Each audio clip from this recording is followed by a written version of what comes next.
Hello students, देखिए हम लोगों ने सीएमए फाइनल का paper number 13 corporate law and compliances का एक चैप्टर स्टार्ट किया था अपनी लास्ट क्लास में, जिसका नाम है कॉर्पोरेट गवर्नेंस।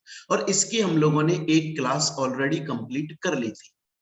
उसके अंदर मैंने आप लोगों को बताया था कि कॉर्पोरेट गवर्नेंस का मीनिंग क्या होता है, उसके अलावा कॉर्पोरेट गवर्नेंस के बेनिफिट्स क्या होते हैं, ये भी हम लोगों ने लास्ट क्लास में पढ़ लिया था।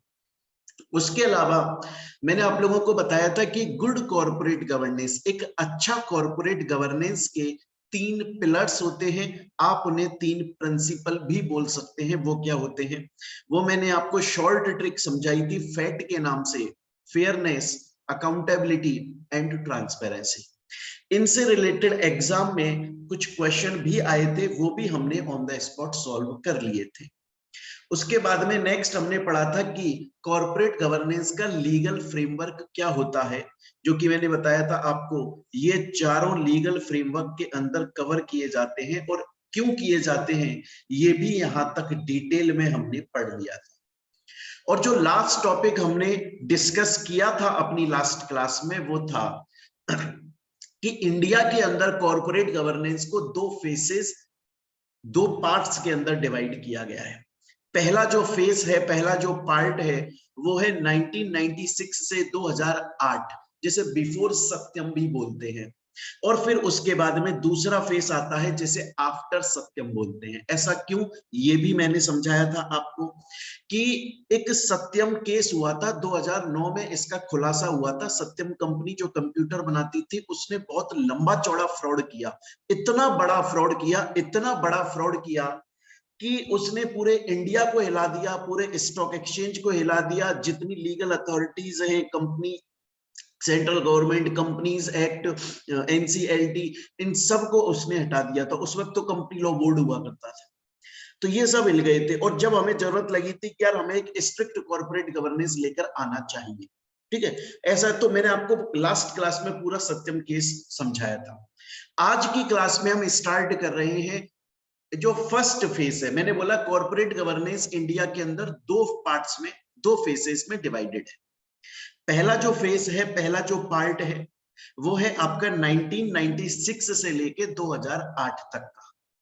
और जो दूसरा फेस है वो है आपका सत्यम केस के बाद का, क्योंकि सत्यम केस 2009 में हो गया था, तो उसके बाद का। अब हम इसे डिटेल में पढ़ने वाले हैं स्टूडेंट, बड़े आराम से पढ़िएगा। बहुत ही इंटरेस्टिंग है, बहुत ही इजी है, बहुत ही इजी है।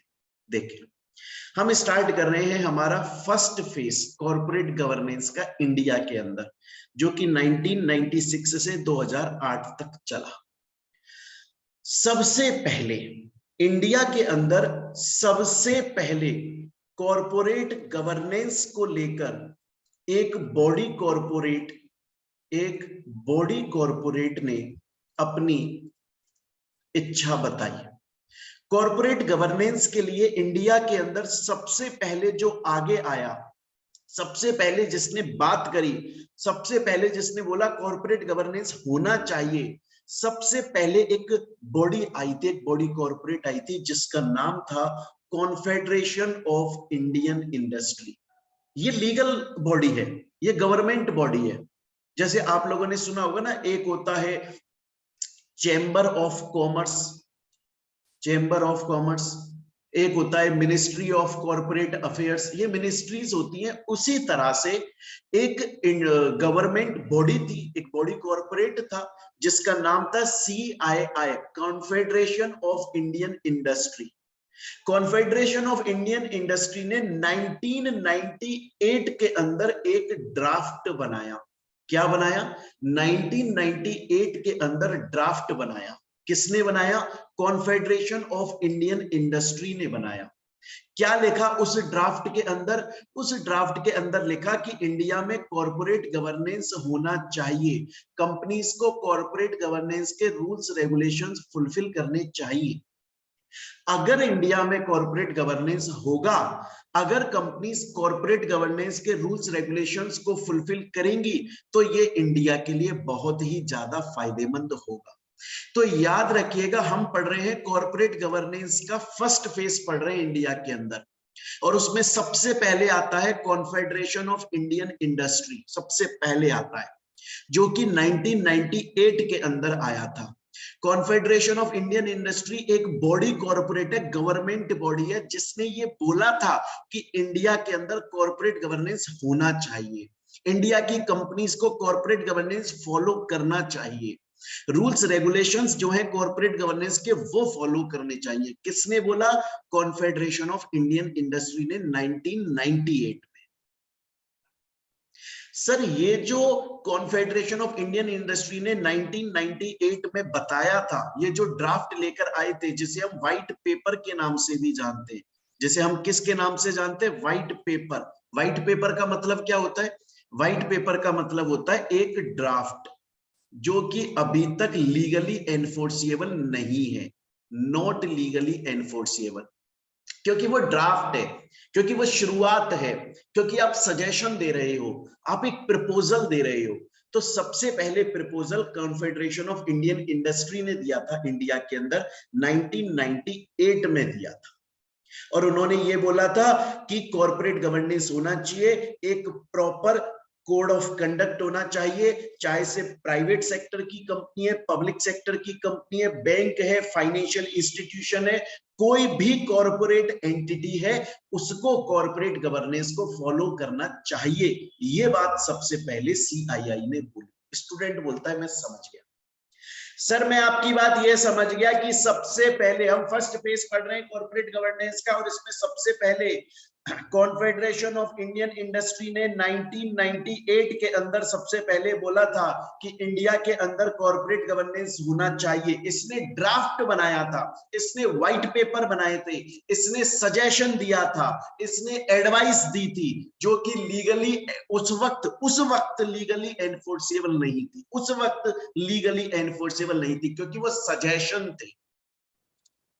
और उसने बोला इंडिया के अंदर पब्लिक, प्राइवेट, कोई सी भी कंपनी है, कोई सा भी बॉडी कॉर्पोरेट है, उस पे कॉर्पोरेट गवर्नेंस को लागू करो, ये बोला।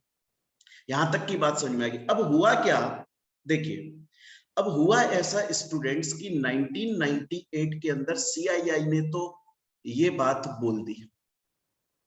1999 के अंदर 1999 के अंदर जो सेबी है, उसने इस सीआईआई की बात पे गौर किया, उसने ध्यान दिया कि यार एक साल पहले 1998 में कॉन्फेडरेशन ऑफ इंडियन इंडस्ट्री ने बोला था इंडिया में कॉर्पोरेट गवर्नेंस होना चाहिए, सभी कंपनीज पे रूल्स रेगुलेशंस होने चाहिए, लेकिन वो क्या रूल्स रेगुलेशंस होंगे? उन रूल्स रेगुलेशंस के अंदर क्या लिखा होगा? कंपनी को कौन से, कॉन्फेडरेशन ऑफ इंडियन इंडस्ट्री तो 1998 के अंदर आकर बस इतना बोलकर चला गया कि इंडिया में कॉर्पोरेट गवर्नेंस होना चाहिए, लेकिन उस कॉर्पोरेट गवर्नेंस के अंदर कौन कौन से रूल्स रेगुलेशंस होंगे जो कंपनी पर एप्लीकेबल होंगे, ये तो नहीं बताया था ना। सेबी को 1999 में ध्यान आया कि यार जो ये सीआईआई बोलकर गया, बात तो सही बोल के गया, इंडिया में होना चाहिए कॉर्पोरेट गवर्नेंस, लेकिन उस कॉर्पोरेट गवर्नेंस के अंदर रूल्स क्या होंगे, रेगुलेशंस क्या होंगे, लॉज क्या होंगे, कंपनी को क्या फुलफिल करना है, कौन सी कंडीशन फुलफिल करनी है, ये तय करने के लिए, ये डिसाइड करने के लिए 1999 के अंदर सेबी ने एक कमेटी बनाई।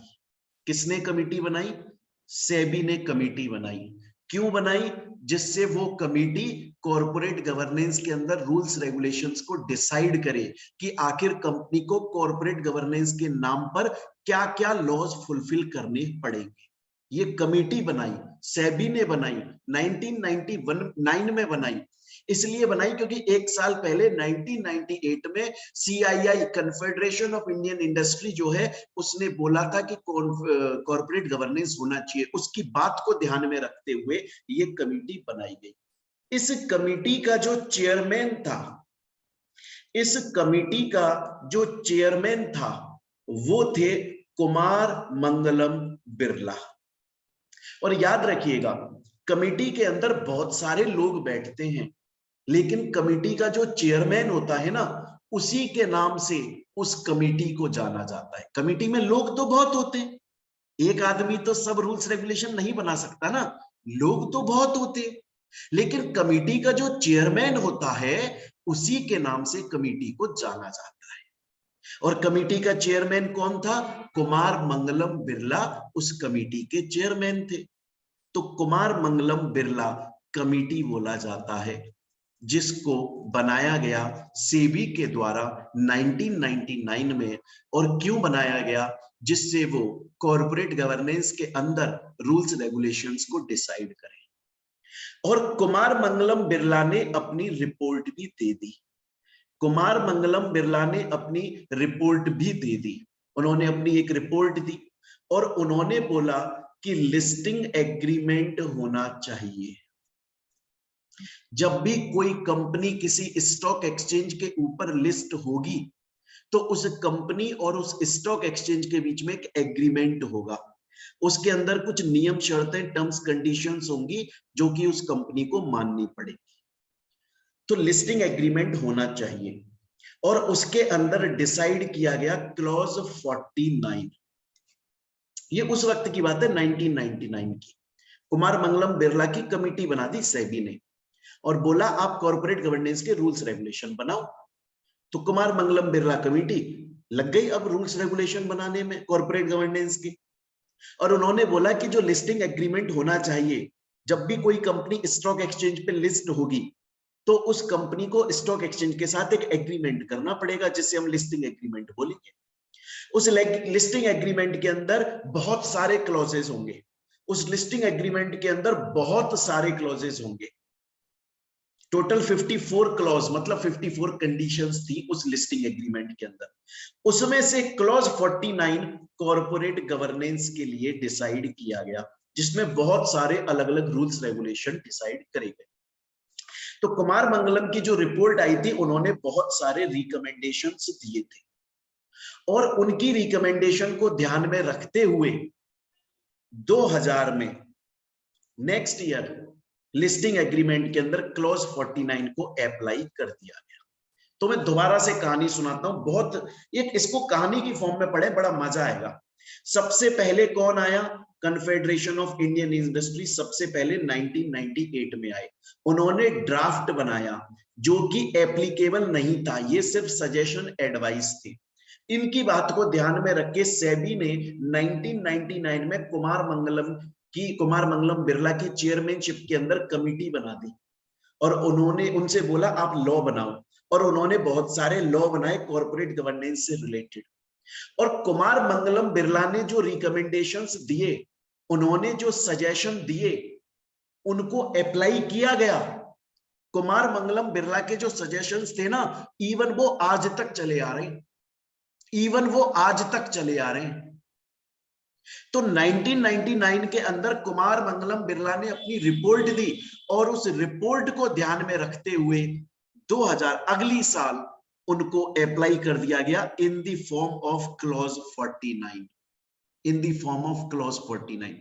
आज के वक्त ये लिस्टिंग एग्रीमेंट नहीं है, पहले लिस्टिंग एग्रीमेंट बोला जाता था, आज उसे एलओडीआर बोला जाता है। पहले कॉर्पोरेट गवर्नेंस लिस्टिंग एग्रीमेंट के अंदर, पहले कॉर्पोरेट गवर्नेंस लिस्टिंग एग्रीमेंट के अंदर क्लॉज 49 के अंदर लिखा हुआ था, आज रेगुलेशन 17 से 27 तक लिखा है एलओडीआर। लेकिन जो बातें क्लॉज 49 में लिखी हुई थी, जो कुमार मंगलम बिरला बोलकर गए थे, उनमें से काफी सारी बातें आज भी अप्लाई करते हैं। तो याद रखिएगा, अगर एग्जाम, अब आपके एग्जाम में 3 टाइप के क्वेश्चन यहां से बन सकते हैं। अब आपके एग्जाम में 3 टाइप के क्वेश्चन बनेंगे। सबसे पहला क्या कि इंडिया का कॉर्पोरेट गवर्नेंस कितने फेसेस में डिवाइडेड है? 2। फर्स्ट फेज कौन सा है? 1996 से 2008, उसे बिफोर सत्यम केस भी बोलते हैं। उसमें सबसे पहले किसने सजेशन दिया? 1998 के अंदर कॉन्फेडरेशन ऑफ इंडियन इंडस्ट्री, इन्होंने सजेशन दिया। क्या इनके सजेशन लीगली एप्लीकेबल थे? नहीं, इन्होंने ड्राफ्ट दिया था, इन्होंने व्हाइट पेपर दिया था, वो लीगली एप्लीकेबल नहीं था। फिर सेकंड नंबर पे सेबी ने एक कमिटी बना दी 1999 के अंदर, जिसमें चेयरमैन रखा गया कुमार मंगलम बिरला। तो कुमार मंगलम बिरला कमेटी बोला जाता है। उन्होंने काफी सारे रिकमेंडेशंस दिए क्या उनके रिकमेंडेशन एप्लीकेबल हुए? यस, उनके रिकमेंडेशन एप्लीकेबल हुए, कंपल्सरली एप्लीकेबल हुए। और उनके रिकमेंडेशंस को ध्यान में रखते हुए 1 साल बाद लिस्टिंग एग्रीमेंट के अंदर क्लॉज 49 को इंट्रोड्यूस किया गया, अप्लाई किया गया। उसमें कुमार मंगलम बिरला के जो बहुत सारे कुमार मंगलम बिरला के जो रिपोर्ट दी थी उन्होंने, उसके हिसाब से बहुत सारे लॉ क्लॉज 49 में अप्लाई किए गए। स्टूडेंट बोलता है मैं समझ गया सर, अभी तक मेरे को कहानी समझ में आ रही है। 1998 में कन्फेडरेशन आया, 99 में सेबी ने एक कमेटी बना दी, कुमार मंगलम बिरला उसने रिपोर्ट में बोला कि क्लॉज 49 लगा दो, 2000 में हमने लगा दिया और वो लीगली एप्लीकेबल हो गया। कहानी आ रही है मेरी समझ में? आगे चलते हैं। अब बात हम कहां तक पहुंच गए? 2000 तक पहुंच गए। 2001 के अंदर आरबीआई ने बोला कि यार कुमार मंगलम बिरला की रिपोर्ट के हिसाब से आपने कंपनीज के ऊपर क्लॉज 49 अप्लाई कर दिया, लेकिन बैंक्स के लिए, फाइनेंशियल इंस्टीट्यूशंस के लिए ऐसा कुछ भी नहीं है। भाई, जो कुमार मंगलम बिरला की रिपोर्ट आई थी 1999 में और उसको अप्लाई किया था 2000 में क्लॉज 49 इंट्रोड्यूस करके, वो कंपनीज पर अप्लाई हुआ था, कंपनीज पर कॉर्पोरेट गवर्नेंस अप्लाई हो गया था। लेकिन आरबीआई बोला कि यार बैंक और फाइनेंशियल इंस्टीट्यूशन पे तो कोई कॉर्पोरेट गवर्नेंस नहीं लग रहा है, ये क्या बात है? आरबीआई बोला नहीं, बैंक्स और फाइनेंशियल इंस्टीट्यूशन पर भी कॉर्पोरेट गवर्नेंस के रूल्स रेगुलेशन लगने चाहिए। और इसकी एक कहानी है स्टूडेंट। ऐसा नहीं था कि 2001 में आरबीआई को अचानक से सपना आ गया और आरबीआई अचानक से जागकर बोला कि भैया अब तो बैंक्स और फाइनेंशियल इंस्टीट्यूशन के ऊपर भी कॉर्पोरेट गवर्नेंस अप्लाई होगा। ऐसा नहीं हुआ था। एक प्रॉपर कहानी है कि ऐसा क्यों हुआ, समझिए। और इस कहानी को बड़े ध्यान से समझ लीजिएगा स्टूडेंट, बड़े ध्यान से। जैसे इंडिया का सेंट्रल बैंक कौन है? आरबीआई। आरबीआई कौन है? इंडिया का मेन बैंक। उसी तरह से और भी कंट्रीज के अंदर अपने अपने सेंट्रल बैंक होते हैं। इंडिया का आरबीआई है, हर कंट्री का अपना अपना सेंट्रल बैंक होता है। अब स्विट्जरलैंड के अंदर ये 2001 की बात बता रहा हूं मैं आपको बच्चों, 2001 की बात। स्विट्जरलैंड के अंदर एक शहर है जिसका नाम है बासल। ये स्विट्जरलैंड का एक शहर है बासल। उस शहर के अंदर 2001 में सभी कंट्रीज के, सभी देशों के सेंट्रल बैंक आए। 2001 के अंदर स्विट्जरलैंड के अंदर, स्विट्जरलैंड की एक सिटी बासेल के अंदर सभी देशों के सेंट्रल बैंक्स आए। तो हमारा आरबीआई भी पहुंचा। अच्छा, वहां पर वो सभी देशों के सेंट्रल बैंक्स क्यों आए थे? इसलिए आए थे क्योंकि वहां पर ये डिस्कस किया जा रहा था कि यार अब कॉर्पोरेट गवर्नेंस को इंटरनेशनल लेवल पर अप्लाई करना चाहिए, क्योंकि ग्लोबलाइजेशन का जमाना है, हर कंट्री एक दूसरे के साथ में बिजनेस कर रही है। तो कॉर्पोरेट गवर्नेंस जैसा रूल्स रेगुलेशंस अगर होंगे तो सबके लिए फायदे वाली बात होगी। तो कॉर्पोरेट गवर्नेंस अभी तक कंपनीज पर तो अप्लाई हो गया है, अब बैंक्स और फाइनेंशियल इंस्टीट्यूशंस पर भी अप्लाई करो। ये किसने बोला? सभी कंट्रीज के सेंट्रल बैंक्स ने बोला। कब बोला? 2001 में बोला। कहां बोला? स्विट्जरलैंड की एक सिटी बासल के अंदर बोला। और उन्होंने गाइडलाइन बना दी। और उन्होंने क्या बना दिया? कुछ गाइडलाइन बना दी गई कि ये कुछ गाइडलाइंस है, ये कुछ रूल्स रेगुलेशंस है, ये रूल्स रेगुलेशन हर कंट्री को, हर कंट्री के बैंक्स को, फाइनेंशियल इंस्टीट्यूशन को फॉलो करने पड़ेंगे। ऐसी गाइडलाइंस बना दी गई जो कि हर देश के ऊपर अप्लाई हो रही थी। तो हमारे इंडिया के आरबीआई बोला कि हमारे ऊपर भी अप्लाई होंगी। ये कहानी है एक्चुअली में। तो हुआ क्या था, ध्यान से सुनिएगा। हुआ क्या था? ऐसा हुआ था, स्टार्टिंग से अगर देखा जाए तो 1998 में सीआईआई बोला कॉर्पोरेट गवर्नेंस रखो। 1999 के अंदर सेबी ने कुमार मंगलम बिरला कमेटी बना दी, उसने रिपोर्ट दी। उसकी रिपोर्ट को ध्यान में रखते हुए 2000 में क्लॉज 49 को इंट्रोड्यूस किया गया, जिससे कॉर्पोरेट गवर्नेंस कंपनी पर अप्लाई हो जाए। अब ये यहां तक कंपनीज पर अप्लाई हो गया था, बैंक्स फाइनेंशियल इंस्टीट्यूशन अभी भी बचे हुए थे। तो स्विट्जरलैंड के बासल शहर के अंदर सभी कंट्रीज के सेंट्रल बैंक्स आए और उन्होंने कुछ गाइडलाइंस बनाई जो कि हर कंट्री के बैंक्स को, फाइनेंशियल इंस्टीट्यूशंस को फॉलो करनी चाहिए थी। वो कॉर्पोरेट गवर्नेंस की गाइडलाइंस थी। तो आरबीआई ने भी उनको फॉलो करना स्टार्ट कर दिया। और ये कब किया? 2001 में किया आरबीआई ने। उसको क्या बोला जाता है? उन गाइडलाइंस को बोला जाता है BCBS, basal committee banking supervision. क्या बोला जाता है? BCBS मतलब Basil committee banking supervision. Student बोलता है सर अभी तक की कहानी समझ में आ गई, और कुछ? हाँ, तो अभी तक हमने कितने साल पढ़ लिए? 1998 confederation of Indian industry, 1999 SEBI ने कुमार मंगलम बिरला कमेटी बनाई, उसने रिपोर्ट दे दी। 2000 में कुमार मंगलम बिरला की जो रिपोर्ट थी उसको अप्लाई करके क्लॉज 49 लाए। 2001 के अंदर स्विट्जरलैंड के बासल शहर के अंदर सभी कंट्रीज के सेंट्रल बैंक्स ने गाइडलाइंस बनाई कॉर्पोरेट गवर्नेंस के लिए, जिनको हमारे इंडिया के आरबीआई ने भी अप्लाई कर दिया। उसके बाद की बात सुनो बच्चों ध्यान से। एक तरफ तो ये हो रहा था, साथ में 2001 में एक काम और हुआ। साथ में 2001 में एक काम और हुआ। क्या हुआ? बड़े ध्यान से देखिएगा। एक इंटरनेशनल ऑर्गेनाइजेशन है, ध्यान से सुनिएगा, इंटरनेशनल ऑर्गेनाइजेशन है। कौन है? इंटरनेशनल ऑर्गेनाइजेशन है, उसका नाम है OECD। क्या नाम है उसका? OECD। पूरा नाम क्या है? नाम बहुत ध्यान से सुनिएगा, organisation for economic cooperation and development. नाम से आपको मीनिंग समझ में आएगा, organisation for economic corporation and development. ये जो ऑर्गेनाइजेशन है ना OECD, ये क्या करता है? ये हेल्प करता है। किसकी हेल्प करता है? कंट्रीज की हेल्प करता है। कौन सी कंट्रीज की हेल्प करता है? जो फाइनेंशियली वीक हैं उनकी हेल्प करता है। क्या हेल्प करता है? फाइनेंशियल हेल्प करता है, इकोनॉमिक कोऑपरेशन, इकोनॉमिकली उनको कोऑपरेट करता है जिससे वो डेवलप हो जाएं और फाइनेंशियली वीक ना रहे। ये है OECD। 1965 में वैसे तो बना था, लेकिन उसके बाद इसका नाम चेंज हो, वो पूरी कहानी है, उसमें आपको नहीं जाना। तो मैं दोबारा से बोल रहा हूं, एक OECD नाम का ऑर्गेनाइजेशन है जो इंटरनेशनल लेवल पर काम करता है, organisation for economic cooperation and development. इसका मेन काम क्या है? ये कंट्रीज की, देशों की हेल्प करता है, देशों की।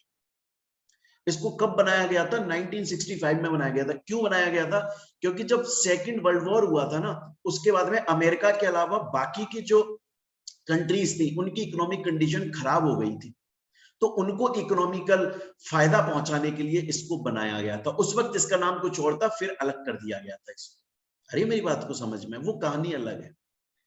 आपको बस अभी इतना याद रखना है कि ये फाइनेंशियली हेल्प करता है। अब OECD ने ये देखा, 2001 की बात है, OECD ने ये देखा कि यार जो वर्ल्ड बैंक है वो कॉर्पोरेट गवर्नेंस को फॉलो कर रहा है, जो एशियन डेवलपमेंट बैंक है वो कॉर्पोरेट गवर्नेंस को फॉलो कर रहा है, जो कंट्रीज, सभी कंट्रीज के सेंट्रल बैंक्स हैं उन्होंने स्विट्जरलैंड के बासेल शहर में मीटिंग करके गाइडलाइंस बना ली। मतलब हर कोई कॉर्पोरेट गवर्नेंस को फॉलो कर रहा है। तो OECD ने अपने कुछ प्रिंसिपल्स निकाल दिए। OECD ने बोला कि ये मेरे प्रिंसिपल्स हैं कॉर्पोरेट गवर्नेंस के, इनको फॉलो करना पड़ेगा। अगर किसी को भी OECD की, किसी भी देश को अगर OECD की हेल्प चाहिए, फाइनेंशियली हेल्प, तो उसके लिए आपको मेरे प्रिंसिपल्स फॉलो करने पड़ेंगे। ओईसीडी ने अपने भी प्रिंसिपल्स निकाल दिए जो कि फॉलो होने जरूरी थे। और ये बहुत इंपॉर्टेंट टॉपिक है, इस पर एग्जाम में क्वेश्चन बहुत बार आ चुका है, सीधा 8 मार्क्स तक का क्वेश्चन आ चुका है बच्चों, आ चुका है। इवन दिसंबर 2017 के अंदर 10 नंबर का क्वेश्चन आया था स्पेसिफिक। तो मैं अभी तक एक बार पहले पूरी कहानी सुनाता हूं आपको, फिर मैं आगे इसके प्रिंसिपल्स को पढ़ाऊंगा। बड़े ध्यान से सुनिएगा, बड़े ध्यान से, एक एक चीज आपको क्लियर करते चलनी है। इंडिया का हम पढ़ रहे हैं कॉर्पोरेट गवर्नेंस का पहला फेज क्या था, क्या क्या हो रहा था, कैसे कैसे कॉर्पोरेट गवर्नेंस इवॉल्व हो रहा था, कैसे कैसे डेवलप हो रहा था।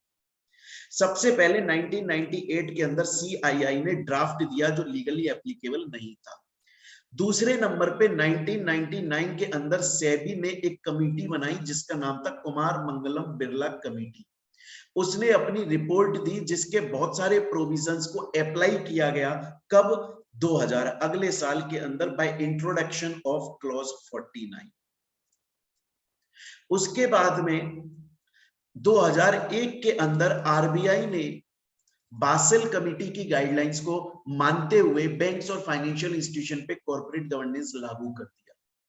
और वहीं 2001 के अंदर ही जो ओईसीडी इंटरनेशनल ऑर्गेनाइजेशन है, जो सीधा देश कंट्रीज की इकोनॉमिक हेल्प करता है, उसने अपने 6 प्रिंसिपल्स निकाल दिए। पढ़ेंगे उनको, मैं पढ़ाऊंगा। उसने अपने 6 प्रिंसिपल निकाल दिए कि ये मेरे प्रिंसिपल हैं, इनको कॉर्पोरेट गवर्नेंस के प्रिंसिपल मानते हुए फॉलो करो, तभी हेल्प करूंगा।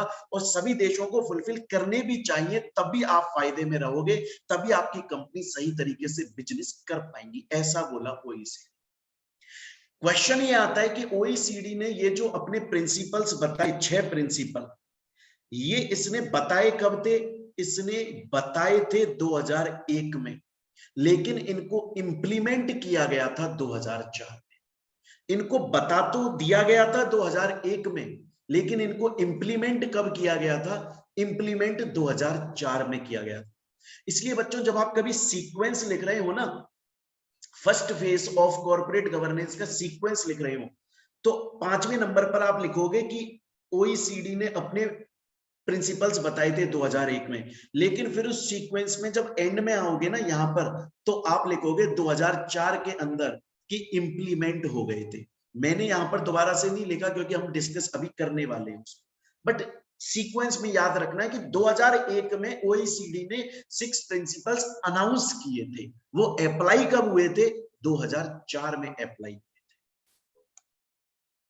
अब देखिएगा, अब देखिए, हमें यह पढ़ना है कि आखिर कौन कौन से प्रिंसिपल्स बताए थे, क्यों बताए थे, वो तो मैंने आपको बता दिया। ओईसीडी देखने लगा कि यार, चाहे से वर्ल्ड बैंक है, एशियन डेवलपमेंट बैंक है, सब जो हैं वो कॉर्पोरेट गवर्नेंस को फॉलो कर रहे हैं, मैं भी करूंगा। उसने 6 प्रिंसिपल बताए। क्या क्या बताए बच्चों? बड़े ध्यान से देखो क्या क्या बताए। देखो, सबसे पहले तो उसने बोला कि आपके कॉर्पोरेट गवर्नेंस का फ्रेमवर्क इफेक्टिव होना चाहिए। मतलब आप कॉर्पोरेट गवर्नेंस के अंदर जो रूल्स एंड रेगुलेशंस बनाओगे, वो इस तरह के बनाना जो काम के। ऐसा नहीं हो कि बस आपको ऐसा लगा कि कॉर्पोरेट गवर्नेंस हमको फॉलो करना है, तो कुछ भी रूल्स रेगुलेशन बना दिए कॉर्पोरेट गवर्नेंस के ऊपर, कुछ भी देखा नहीं कि उनका फायदा होगा नहीं होगा, वो लायक भी है कि नहीं है, बस ऐसा नहीं, ऐसा नहीं। वो होता है ना कि हेलमेट आपको इसलिए नहीं पहनना है कि पुलिस वाला चालान काटेगा, ना ना ना। तो कॉर्पोरेट गवर्नेंस के अंदर रूल्स रेगुलेशन इसलिए नहीं बनाने क्योंकि हमें बनाने थे। हेलमेट इसलिए पहनो जिससे आपकी सेफ्टी हो। तो कॉर्पोरेट गवर्नेंस के रूल्स रेगुलेशन ऐसे बनाओ जो सच में काम के हों, जो सच में कंपनीज का फायदा करें, जो सच में पेनल्टीज को कम करें, जो सच में पब्लिक का, इन्वेस्टर्स का, स्टेक होल्डर्स का बेनिफिट करें।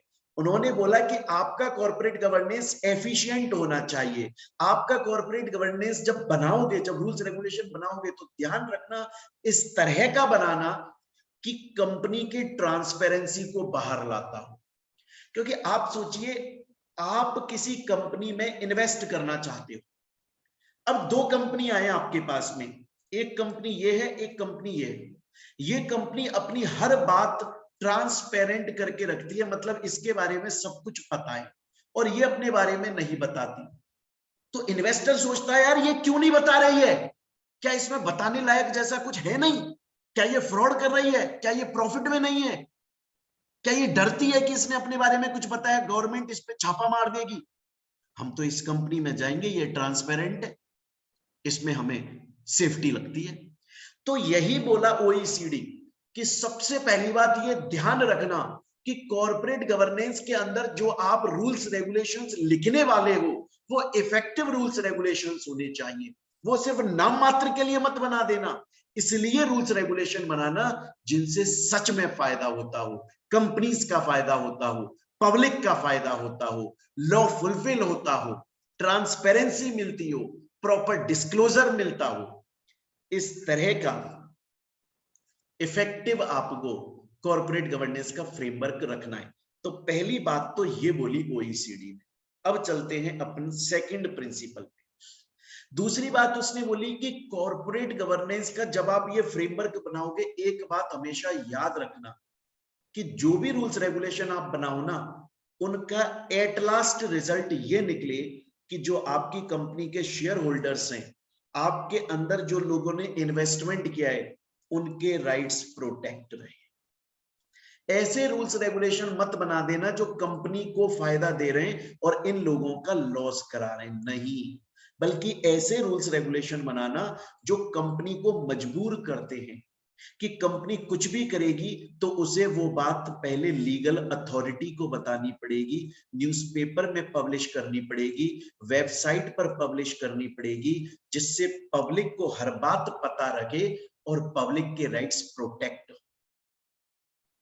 जैसे आपको पता होगा कंपनीज के अंदर ना ऑपरेशन और मिसमैनेजमेंट का कंसेप्ट होता है कि अगर कंपनी के किसी भी इन्वेस्टर को जबरदस्ती दबाया जा रहा है, उसके राइट्स को गलत यूज किया जा रहा है, उसको मिसमैनेज किया जा रहा है, वो कंपनी के खिलाफ अपील लगा सकता है। ऐसा होता है, यही बात बोली ओईसीडी ने। तो ओईसीडी ने अपने प्रिंसिपल्स में दो बातें अभी तक हमने पढ़ी। पहला कि जो कॉर्पोरेट गवर्नेंस का आप फ्रेमवर्क बनाओगे, बेस बनाओगे, आधार बनाओगे, उसके अंदर जो रूल्स रेगुलेशंस बनाओगे वो ऐसे होने चाहिए जो सच में यूजफुल हो, सच में एफिशिएंट हो, इफेक्टिव हो, कंपनी का फायदा करे, पब्लिक का फायदा करे, लॉ को फुलफिल करे, ट्रांसपेरेंसी लेकर आए। और सेकंड, कंपनी का जो स्टेक होल्डर है, जो शेयर होल्डर है, जो इन्वेस्टर है, उसके राइट्स को प्रोटेक्ट करे। ये दो बातें अभी तक ओईसीडी ने बोली। नेक्स्ट चलते, उसने बोला कि कॉर्पोरेट गवर्नेंस में आप एक चीज और लिख देना कि कंपनी के अंदर चाहे से कोई ऐसा पर्सन है जिसने कंपनी के लाखों शेयर परचेज कर लिए, और चाहे से कंपनी के अंदर कोई ऐसा पर्सन है जिसने बहुत कम शेयर परचेज किए, लेकिन सबको ट्रीटमेंट इक्वल मिलना चाहिए। ऐसा ना हो कि जिसने कंपनी में ज्यादा पैसा लगाया उसको तो बहुत भाव दिया जा रहा है, उसकी हर बात मानी जा रही है, उसकी कंप्लेंट सुनी जा रही है, और जिसने उसको हर मीटिंग का नोटिस दिया जाता है, डिविडेंड, बोनस, शेयर सब दिया जाता है, और जिसने कंपनी में थोड़ा कम पैसा लगाया उसको कोई पूछता ही नहीं है। ऐसा नहीं हो। माइनॉरिटी शेयर होल्डर और मेजॉरिटी शेयर होल्डर के बीच भेदभाव मत करना, सभी को इक्वली ट्रीट करना, सभी को। तो अभी तक ओईसीडी ने तीन प्रिंसिपल बोले। पहला प्रिंसिपल कौन सा बोला? पहला उसने बोला कि इफेक्टिव कॉर्पोरेट गवर्नेंस बनाओ। दूसरा उसने बोला सबके राइट्स को प्रोटेक्ट करो। तीसरा सबके साथ इक्वली ट्रीट करो। और उसके बाद में नेक्स्ट उसने बोला कि आपकी कंपनी के अंदर जिन लोगों ने पैसा लगाया है ना, इन्वेस्टर्स ने, उनको कंपनी की डिसीजन मेकिंग में शामिल करो, इन्वॉल्व करो, उनका कोऑपरेशन लो, उनका पार्टिसिपेशन लो, उनका इन्वॉल्वमेंट लो। और अब ऐसा होता है बच्चों, उस वक्त तो वो सजेशन थे, हम 2001 की बात कर रहे, 2004 में इंप्लीमेंट हुए ओईसीडी के प्रिंसिपल, आज 2022 है, आज तो ये सब legally applicable, compulsorily legally applicable. आज तो इंडिया का कॉर्पोरेट गवर्नेंस बहुत बड़े लेवल पर पहुंच गया है। लेकिन मैं बात कर रहा हूं उस वक्त की। उस वक्त फोर्थ प्रिंसिपल जो बताया ओईसीडी ने, वो बोला कि अपने इन्वेस्टर का, शेयर होल्डर्स का, स्टेक होल्डर्स का कंपनी की डिसीजन मेकिंग में पार्टिसिपेशन करवाओ। उससे उनको लगेगा कि कंपनी के डिसीजन में हमारी भी भागीदारी, हम भी कंपनी के डिसीजन में शामिल है, कंपनी का डिसीजन हम पे थोपा नहीं जा रहा है ना ना, हम अपनी मर्जी से उन डिसीजंस को अप्लाई कर रही है। आ रही है मेरी बात यहां तक समझ में? तो वो क्या था, अब वो समझने की कोशिश करें। उन्होंने अब आप देखिए, कंपनी के अंदर कुछ ऐसे काम होते हैं जिनके लिए मेंबर्स की अप्रूवल लेनी पड़ती है।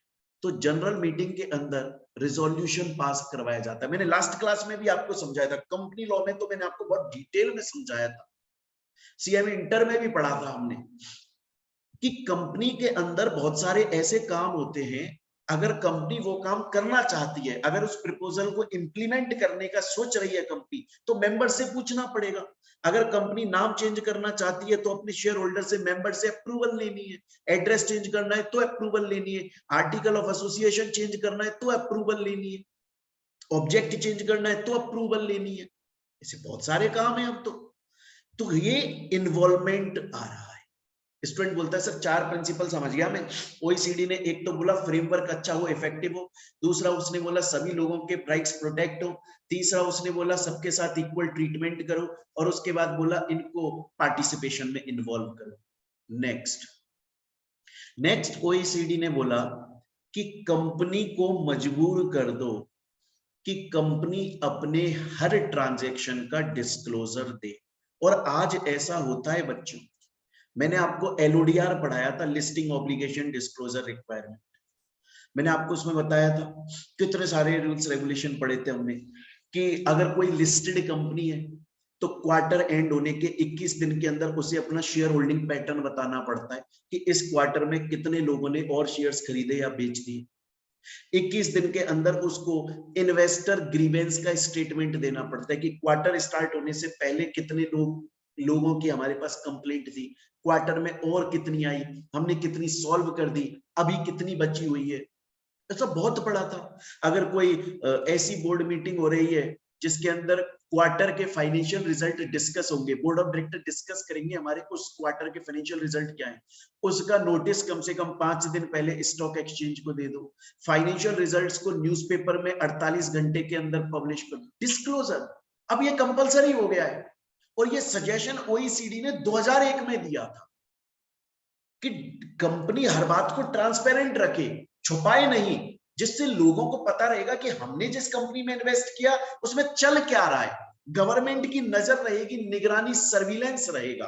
तो ये है 5th पॉइंट। और लास्ट, जो कंपनी के बोर्ड ऑफ डायरेक्टर्स हैं उनसे बोल दो कि तुम कंपनी में जो भी काम कर रहे हो तुम उसके लिए रेस्पॉन्सिबल हो, तुम अकाउंटेबल हो, तुम्हें जवाब देना पड़ेगा कि तुमने कंपनी के अंदर अगर ये ऐसा काम किया तो क्यों किया, इससे क्या फायदा हो रहा है, इससे क्या लॉस हो रहा है, फायदा हुआ तो कैसे हुआ, लॉस हुआ तो क्यों हुआ लॉस, ये सब कुछ बताना पड़ेगा। अकाउंटेबिलिटी डिसाइड कर दो, रेस्पॉन्सिबिलिटी। तो ओईसीडी जो है वो 6 प्रिंसिपल बता के गया, मोस्ट इंपॉर्टेंट है, ये एग्जाम में आता है। दिसंबर 2017 के अंदर 10 मार्क्स का क्वेश्चन इससे आया हुआ है। तो अभी तक हमने क्या क्या पढ़ा, एक बार दोबारा से देखो, दोबारा से अच्छे से। सबसे पहले 1998 के अंदर सीआईआई आया था, कॉन्फेडरेशन ऑफ इंडियन इंडस्ट्री। 1999 में सेबी ने एक कमिटी बना दी। 98 में जो सीआईआई आया उसने सिर्फ ड्राफ्ट दिया, व्हाइट पेपर दिया, जो लीगली एप्लीकेबल नहीं था, वो सजेशन थे। लेकिन 1999 के अंदर कुमार मंगलम बिरला कमिटी बनाई सेबी ने, और उसकी जो रिकमेंडेशन थी उनको 2000 के अंदर क्लॉज 49 के अंदर इंप्लीमेंट किया गया, वो लीगली एनफोर्स हुई। और 2001 में स्विट्जरलैंड के बासल शहर में, सिटी में, सभी कंट्रीज के सेंट्रल बैंक्स ने गाइडलाइंस बनाई कॉर्पोरेट गवर्नेंस की, आरबीआई ने उन्हें इंडिया में अप्लाई किया। और 2001 के अंदर ही ओईसीडी ने 6 प्रिंसिपल बताए थे कॉर्पोरेट गवर्नेंस के, ऑल्दो वो इंप्लीमेंट 2004 में हुए। स्टूडेंट बोलता है सर यहां तक की पूरी कहानी मैं अभी तक समझ चुका हूं, आगे चले।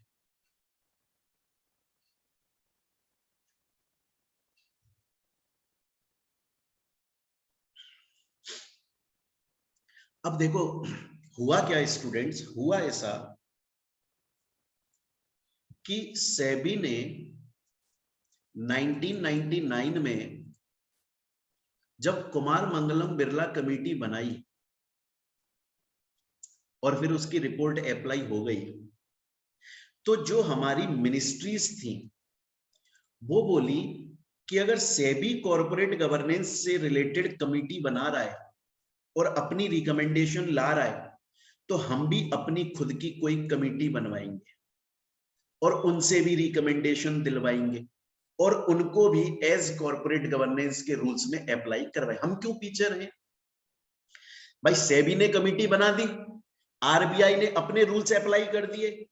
अब हमारा जो डिपार्टमेंट था कंपनीज अफेयर्स का, जिसको आज हम एमसीए बोलते हैं, मिनिस्ट्री ऑफ कंपनीज अफेयर्स, उसने बोला मैं भी तो कमेटी बनवाऊं अपनी और मैं उस कमेटी से कॉर्पोरेट गवर्नेंस का रिकमेंडेशन दिलवाऊं, मैं भी उनको अप्लाई करवाऊं।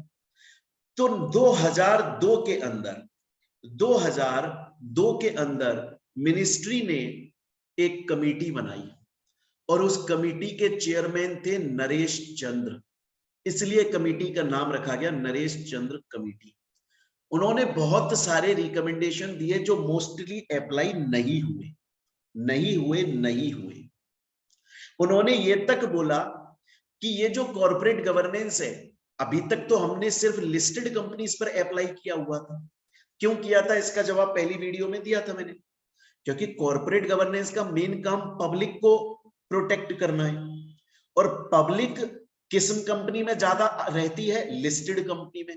इसलिए लिस्टेड कंपनी के ऊपर कॉर्पोरेट गवर्नेंस अप्लाई हो रहा था, प्राइवेट पर अप्लाई हो नहीं रहा था, इवन अनलिस्टेड पर अप्लाई नहीं था, क्योंकि उसमें पब्लिक ज्यादा नहीं होती तो इतनी टेंशन नहीं होती पब्लिक का लॉस होगा। तो कॉर्पोरेट गवर्नेंस अनलिस्टेड या प्राइवेट कंपनी पर मैंडेटरी कंपलसरी नहीं होता। नरेश चंद्र कमेटी ने बोला कि इन पर भी अप्लाई कर दो, लेकिन ये कभी भी बोला पार्टनरशिप फर्म पे अप्लाई कर दो, ये कभी भी अप्लाई नहीं हुआ है। बस इसने प्रपोज किया लेकिन कभी इंप्लीमेंट नहीं। तो 2002 के अंदर डिपार्टमेंट ऑफ कंपनी अफेयर्स ने नरेश चंद्र कमेटी बनाई, उसने बहुत सारे रिकमेंडेशन दिए, वो आपको नहीं पढ़ने। देखो बच्चों एक चीज आपको पढ़ा दो, अगर अभी जो आप पढ़ रहे हो ना कहानी के तौर पे आपको सब समझ आ रहा है, आपको ना ये टेंशन नहीं लेनी है कि मेरे को इनके अंदर की चीजें भी याद रखनी है। कोई क्वेश्चन, ये हम बहुत पुरानी बातें पढ़ रहे हैं यार, बहुत पुरानी बातें पढ़ रहे हैं यार, 2008 से पहले की बातें पढ़ रहे हैं। आज 2022 में एग्जाम में ये क्वेश्चन नहीं आने वाला कि 1998 में सीआईआई ने क्या क्या बोला था। बस ये क्वेश्चन आ सकता है कि 1998 में किसने बोला? सीआईआई ने, खत्म। ये क्वेश्चन जो है ना वो पूरा पता है कैसे आता है, मैं बता देता हूं क्वेश्चन कैसे आया हुआ है। क्वेश्चन आता है इवोल्यूशन ऑफ कॉर्पोरेट गवर्नेंस, ये लिखो 10 नंबर का। तो आपको लिखना है कि पहले फेज में 1998 में सीआईआई आया, 1999 में सेबी ने कुमार मंगलम बिरला कमेटी बनाई, उसने तो उसकी रिपोर्ट जो आई उसको 2000 में इंप्लीमेंट किया, 2001 में आरबीआई ने बासेल कमेटी के रूल्स अप्लाई कर दिए बैंक फाइनेंशियल इंस्टीट्यूशन पे, ओईसीडी के 6 प्रिंसिपल आ गए, 2002 में नरेश चंद्र कमेटी बना the department of company affairs. ऐसे लिखना है, अंदर की चीजें रटनी नहीं है और रट भी नहीं पाओगे, पॉसिबल ही नहीं। स्टूडेंट बोलता है चलिए ठीक है यहां तक समझ गया सर, आगे। अब जब डिपार्टमेंट ऑफ कंपनी अफेयर्स ने 2002 के अंदर नरेश चंद्र कमेटी बनाई, सेबी बोला मैं अपनी एक नई कमेटी बना दूंगा। तो सेबी ने तो मतलब आप देखो एक तरह का कंपटीशन चल रहा है। सेबी ने 1999 में कमेटी बनाई कुमार मंगलम बिरला, 2002 में डिपार्टमेंट ऑफ कंपनी अफेयर्स ने बोला मैं नरेश चंद्र कमेटी बनाऊंगा, 2003 में सेबी बोला मैं दोबारा से एनआर नारायण मूर्ति को ले आऊंगा, बड़े बिजनेसमैन है। एक और चीज बताऊं बच्चों, अगर कभी आप ये भूल जाओ ना कि कमेटी किसने बनाई थी, तो याद रखना जब भी सेबी कोई कमेटी बनाता है ना तो बड़े ही फेमस बिजनेसमैन को उसका चेयरमैन लेता है, वो कुमार मंगलम बिरला, नारायण मूर्ति। और जब ये मिनिस्ट्रीज जो कमेटी बनाती है ना उनमें किसी बड़े बिजनेसमैन को नहीं लेती है। नरेश चंद्र नाम भी नहीं सुना होगा आपने इनका। तो 2003 के अंदर एनआर नारायण मूर्ति जो है उनकी एक कमेटी बना दी गई और उन्होंने भी अपनी कुछ रिकमेंडेशन दी, जिनमें से कुछ को अप्लाई किया गया। उन्होंने बोला कंपनी के अंदर इंडिपेंडेंट डायरेक्टर होना चाहिए, है ना, सेक्शन 149 पढ़ाया है मैंने आप लोगों को। उन्होंने बोला रिलेटेड पार्टी ट्रांजैक्शन का डिस्क्लोजर दिलवाओ, सेक्शन 188 पढ़ाया है आप लोगों को, ये सब वो बता कर गए। और नारायण मूर्ति ने जो ये रिपोर्ट बताई थी, सेबी को अपनी रिपोर्ट दी थी 2003 के अंदर, उसमें अच्छी अच्छी बातें बोली कि कंपनी में इंडिपेंडेंट डायरेक्टर हो, कंपनी के अंदर रिलेटेड पार्टी का डिस्क्लोजर हो, कंपनी को फाइनेंशियल डिस्क्लोजर देना चाहिए, और वो सब बातें आज मैंडेटरी है। तो क्योंकि एनआर नारायण मूर्ति की रिकमेंडेशन अच्छी थी, उनको क्लॉज 49 में अप्लाई किया, क्लॉज 49 को अमेंड करके अप्लाई कर दिया गया। क्लियर है यहां तक? तो अभी तक याद करो, 1998 में सीआईआई आया पहले, 1999 में सेबी ने कुमार मंगलम बिरला की कमेटी बनाई, उसकी रिपोर्ट के हिसाब से क्लॉज 49 इंट्रोड्यूस किया 2000 में। 2001 में आरबीआई ने बैंक्स और फाइनेंशियल इंस्टीट्यूशन पे कॉर्पोरेट गवर्नेंस अप्लाई किया बासल कमेटी की गाइडलाइंस के हिसाब से। 2001 में ही ओईसीडी ने 6 प्रिंसिपल सजेस्ट किए जो 2004 में इंप्लीमेंट हुए। 2002 के अंदर डिपार्टमेंट ऑफ कंपनी अफेयर्स ने नरेश चंद्र की एक कमेटी बनाई जो जिसके रिकमेंडेशन अप्लाई नहीं हुए। उसने ये तक बोला प्राइवेट कंपनीज में पार्टनरशिप फर्म पे अप्लाई करो कॉर्पोरेट गवर्नेंस, वो कभी नहीं हुए। 2003 में दोबारा से सेबी ने एक कमेटी बनाई एनआर नारायण मूर्ति, उसके रिकमेंडेशन को अप्लाई किया गया, क्योंकि उसने बोला कंपनी को फाइनेंशियल डिस्क्लोजर करना है, कंपनी को रिलेटेड पार्टी का डिस्क्लोजर करना है, कंपनी को इंडिपेंडेंट डायरेक्टर रखने जरूरी है। तो बच्चों ये सब क्या होते हैं, मैं कंपनी लॉ में सेक्शन ए में बहुत डिटेल में पढ़ाया हूं, आपको बहुत डिटेल में पढ़ाया हूं। सेक्शन ए की आप लोगों के पास में मेरी क्लासेस हैं, उनको दोबारा से नजर मार लो, सब याद आ जाएगा, एक एक चीज एग्जांपल के साथ में पढ़िए। और जब 2003 में सेबी ने एनआर नारायण मूर्ति की एक कमेटी बनाई, तो फिर एमसीए बोला मैं दोबारा से एक कमेटी बना देता हूं। उन्होंने एक जेजे ईरानी कमेटी बना दी, पर उसके कोई रिकमेंडेशन खास नहीं। तो ये था बच्चों हमारा फर्स्ट फेज।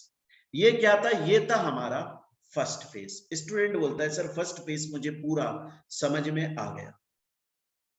अब बच्चों मैंने आपको एक बात बताई थी, और मैंने इससे पहली वाली क्लास में आपको ये बताया था, पूरा समझाया था मैंने आपको कि 2009 के अंदर सत्यम केस, 2009 के अंदर सत्यम केस हुआ, और वो इतना बड़ा फ्रॉड था ना कि उसने सेंट्रल गवर्नमेंट को ये सोचने पर मजबूर कर दिया कि एक कंपनी इतना बड़ा फ्रॉड कर रही है, क्या हम सही से काम नहीं कर रहे? ऐसे तो कोई भी लूट सकता है। पब्लिक ये सोचने पर मजबूर हो गई कि यार अगर सत्यम कंपनी ने इतना बड़ा फ्रॉड किया, जो इतनी बड़ी कंपनी थी, हम किस कंपनी में इन्वेस्ट करें? सभी कंपनियां फ्रॉड करेंगी फिर तो 2009 में जो सत्यम कंपनी, मैं पूरा सत्यम केस समझा चुका हूं आपको लास्ट क्लास में, ए टू जेड मैंने आपको समझाया है, याद है? पूरा समझाया मैंने आपको। शॉर्ट में दोबारा बता देता हूं। मैंने आपको बताया था कि 1987 के अंदर, देखिए दिखा भी देता हूं, मैंने आपको बताया था 1987 के अंदर दो भाई थे, इन्होंने हैदराबाद में एक कंपनी खोली, सत्यम कंपनी, कंप्यूटर बनाने का काम करती थी, अच्छी खासी चल रही थी, प्रॉफिट कमा रहे थे। 4 साल बाद में ग्लोबलाइजेशन आया। जैसे ही ग्लोबलाइजेशन आया, फॉरेन की जो कंपनीज है वो इंडिया में आकर बिजनेस करने लगी, तो उन्होंने इंडिया में अपनी ब्रांचेस ओपन करी, उसके लिए प्रॉपर्टीज में पैसा इन्वेस्ट किया, तो रियल एस्टेट में बूम आ गया। तो कुमार, ये जो वी रामलिंगा राजू थे, सत्यम के वन ऑफ दी को फाउंडर थे, इन्होंने बोला कि यार मैं भी प्रॉपर्टीज में इन्वेस्ट करूंगा, बूम है इस वक्त, तो सत्यम से कमाया पूरा पैसा लगा दिया। सत्यम का पैसा खत्म हो गया, लेकिन इनको और प्रॉपर्टीज खरीदनी थी, पैसे की इनको रिक्वायरमेंट थी, पैसा था नहीं इनके पास। इन्होंने कंपनी के जो अकाउंट्स थे उनको मैनिपुलेट किया, कंपनी में प्रॉफिट हो रहा है 10 करोड़ का, दिखा दिया 100 करोड़ 500 करोड़, मतलब फेक दिखा दिया, फेक।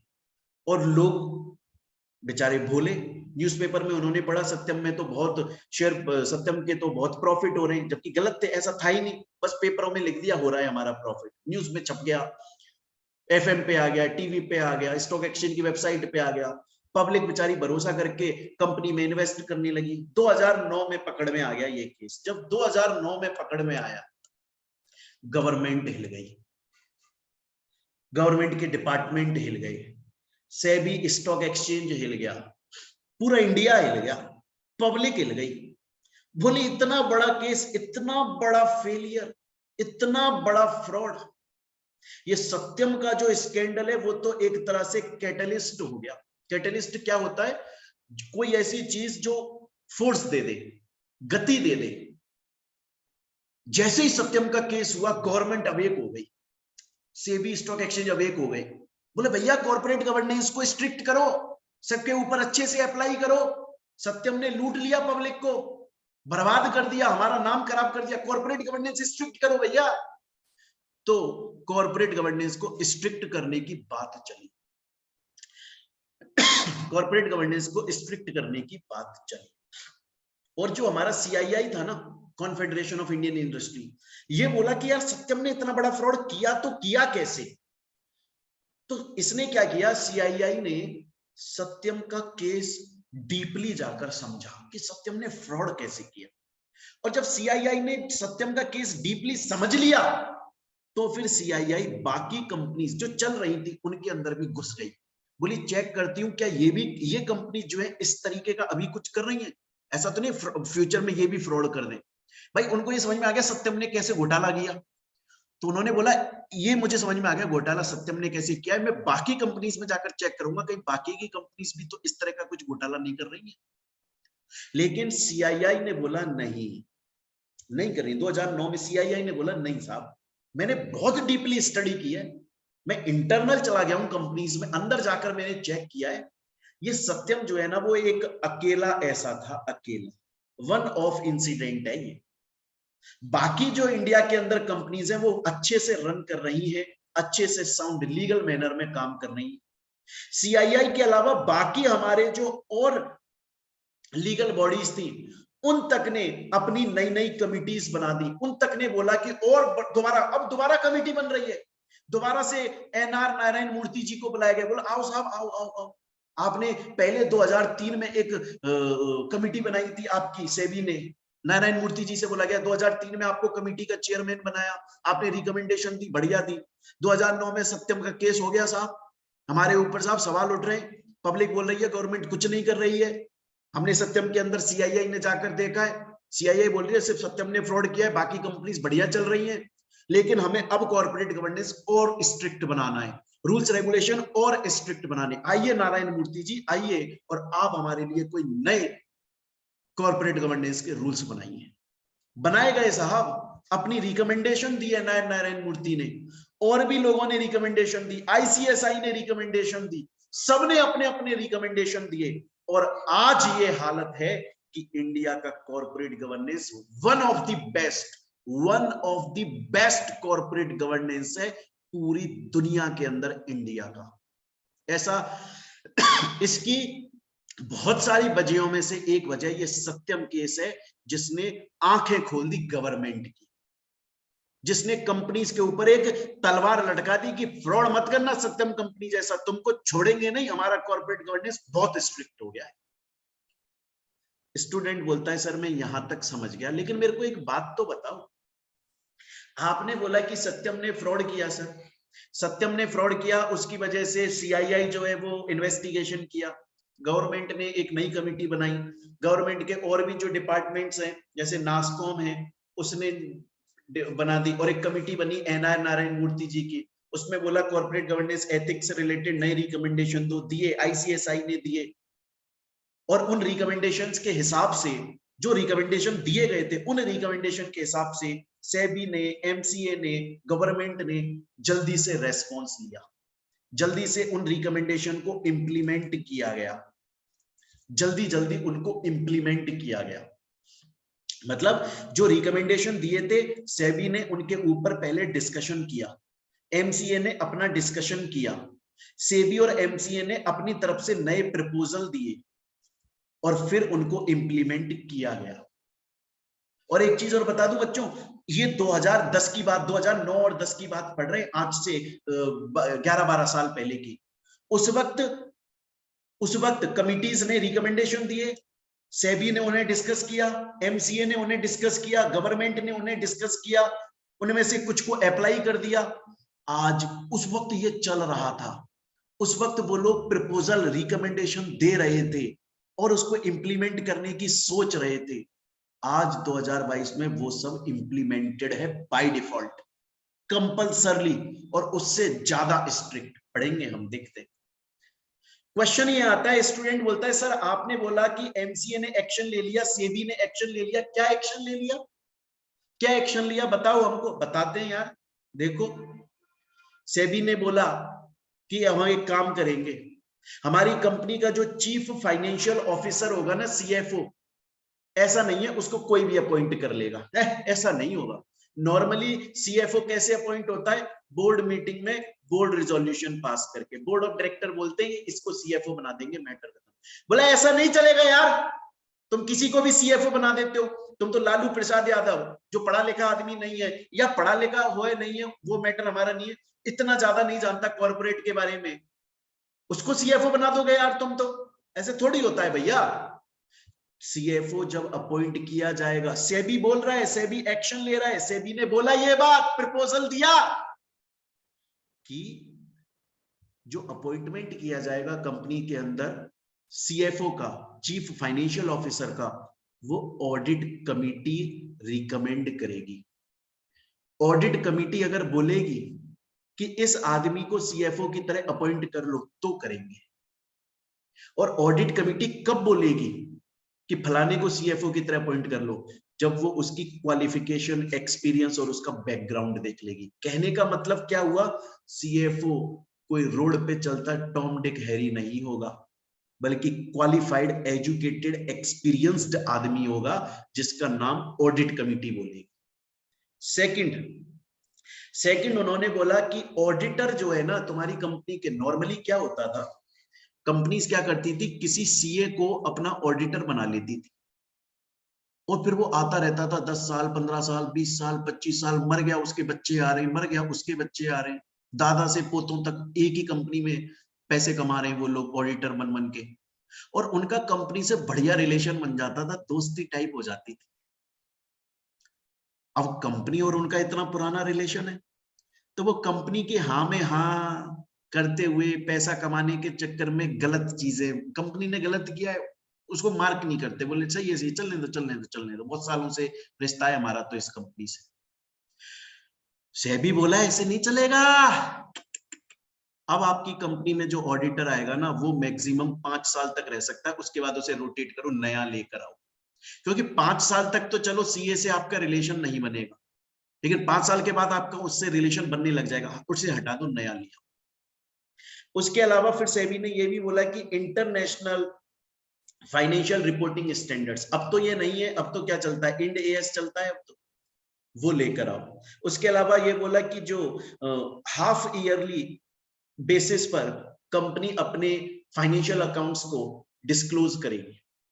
ये तब बोला 2009-2010 में सेबी ने बोला कि फाइनेंशियल जो अकाउंट्स है उनका डिस्क्लोजर करे हाफ ईयर बेसिस पे, एक साल में 2 बार। आज तो एक साल में 4 बार होता है। पढ़ाया था मैंने आपको रेगुलेशन 33 सब रेगुलेशन 3 फाइनेंशियल डिस्क्लोजर, हर क्वार्टर खत्म होने के 45 दिन के अंदर तो क्या नाम है, सेबी को, स्टॉक एक्सचेंज को बताना पड़ता है क्वार्टरली फाइनेंशियल रिजल्ट, बताया था। आज तो साल में 4 बार होता है।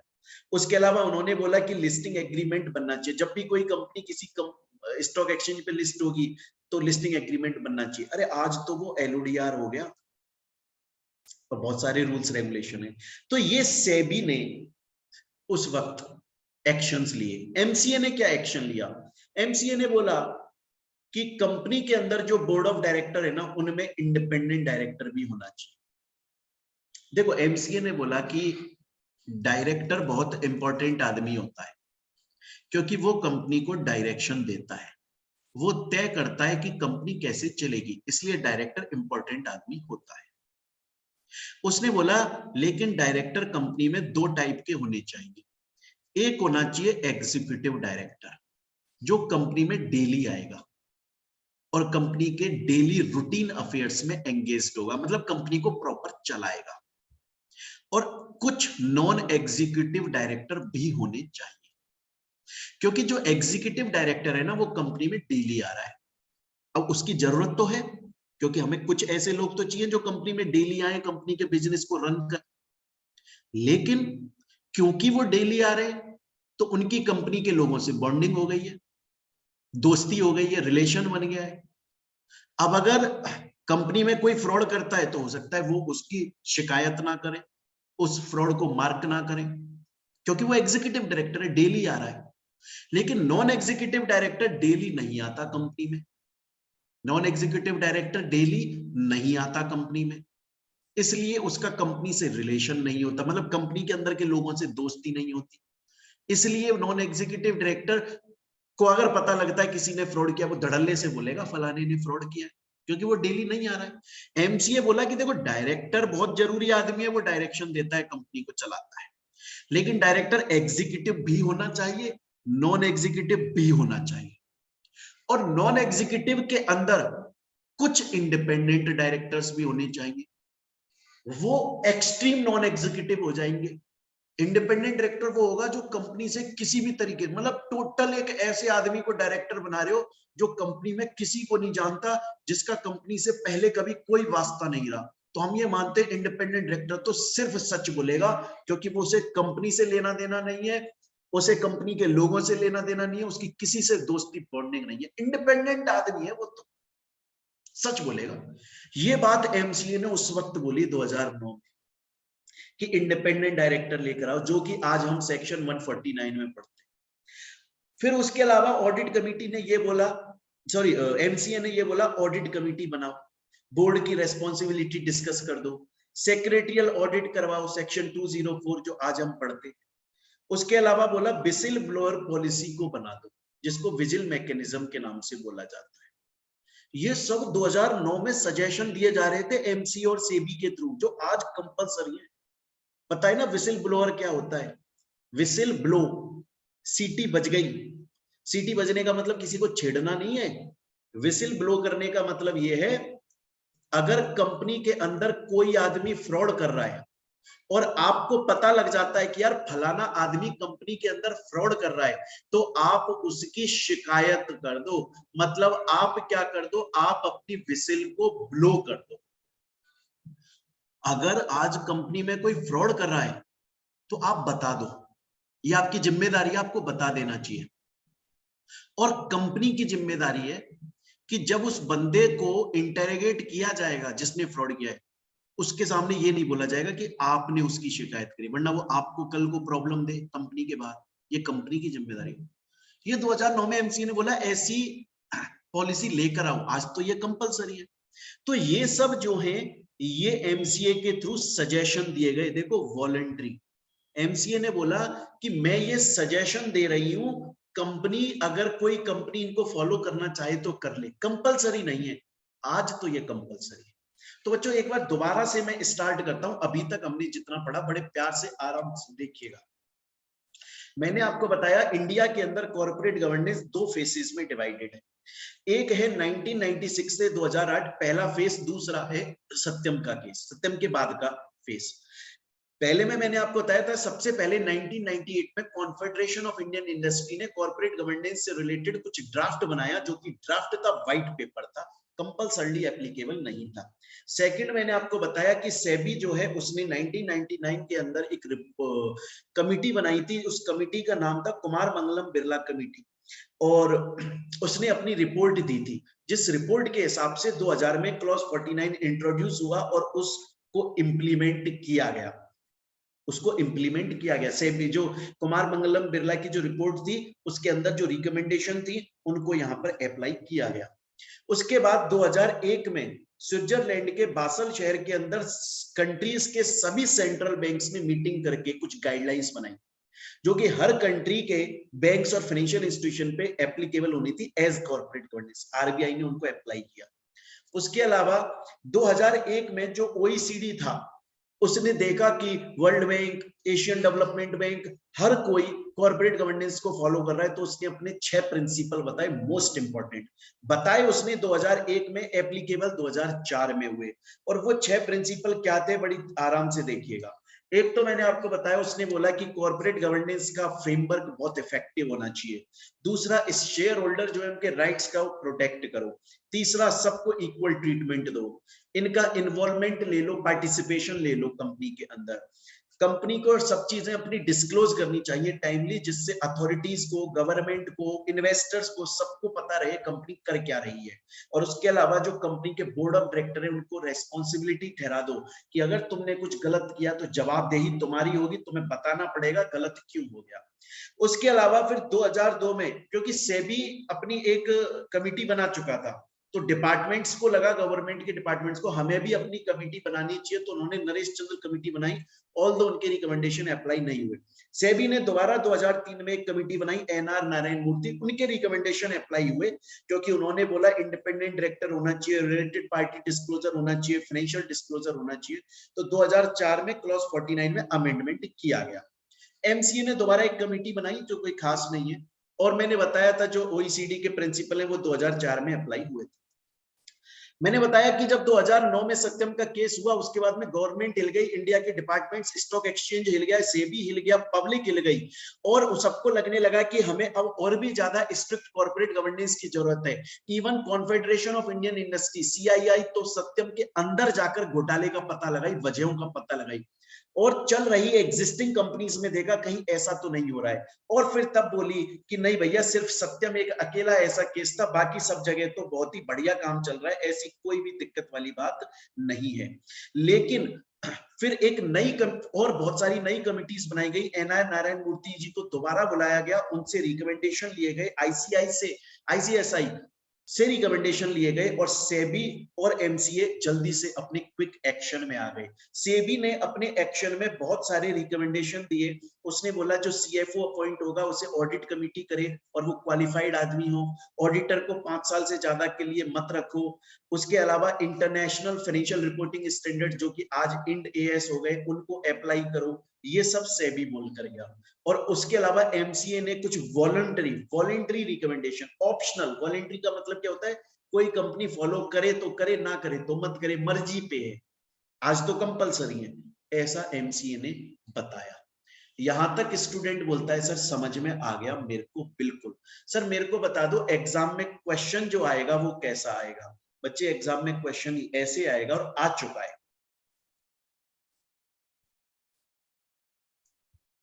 लिख लें भले आप चाहें तो, क्वेश्चन लिख लें, mention evolution of corporate governance, 10 marks का क्वेश्चन आ चुका है। हो सकता है अब की बार आपके में 6 नंबर का, 5 नंबर, कुछ भी आ सकता है।